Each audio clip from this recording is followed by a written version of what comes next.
You're listening to the Telltale Podcast. Don't forget to check me out on all social media, on Patreon, on Teespring, and on Etsy. All links can be found on my website, telltaleatheist.com, or in the podcast's description. Hey, Owen Morgan, Telltale. My name is Alexander Ash. I'm a huge fan of your channel, and I'm also a huge fan of Jimmy's. But I had a question for you relating to depression and loss when you're an atheist. How do you deal with it?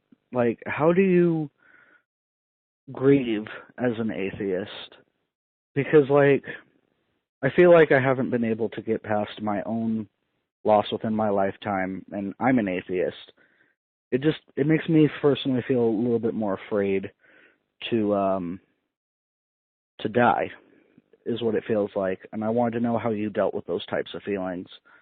Okay, so how do I deal with those types of feelings?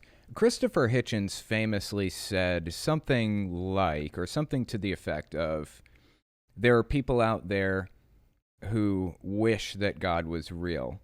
Personally, I don't. Of course, coming from the mouth of Christopher Hitchens.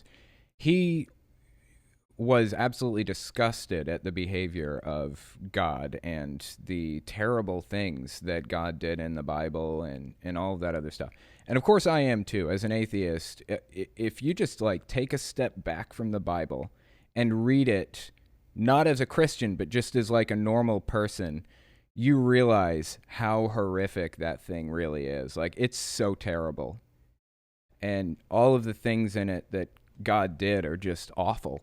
But one way that Christopher Hitchens and I differ is I would love for this to be true. Honestly, I don't want to die.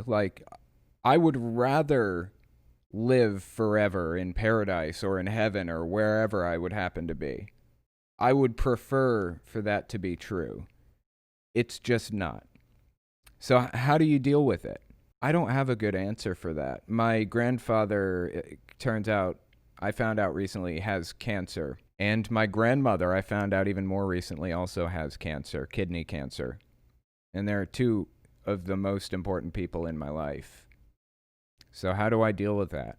There is no good answer to that. You just keep going, and that's all there is to it. Personally, I try to appreciate the fact that I'm here for the short time that I have, and I try to make the world a better place than it was when I found it, to the best of my ability. And I take solace in the fact that I'm passing on my genes and my knowledge to another generation who will maybe also make the world a better place than it was when she found it. And the experiences and knowledge and expertise that I pass on to my daughter will hopefully be with her and affect her and the people around her for the rest of her life. That's what I want for my grandparents when they die. I want to take the knowledge and love and expertise and experiences that they gave to me and pass them on to other people. That way they are affecting the world still, even after they have died. They affect the people around me. So they're affecting the world through me, basically, continually, even after they've died. So that's whatever small consolation that is, it's better than nothing. So that's where that's my takeaway with it.